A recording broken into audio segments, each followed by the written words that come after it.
yenu na ninajua shida ya gharama ya maisha. Sasa kabla niondoke, mnataka nifanye nini?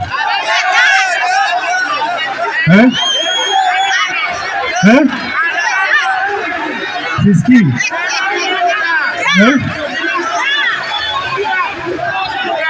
Wewe relax, wacha kelele. Unataka nifanye namna gani?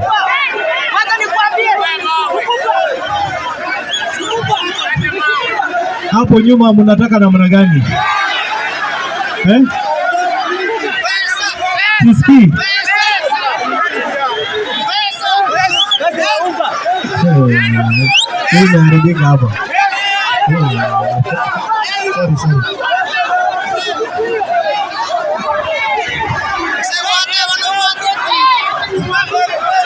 Askari wetu.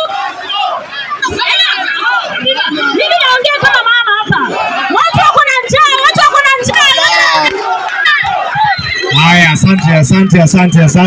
Haya, tumemaliza mkutano.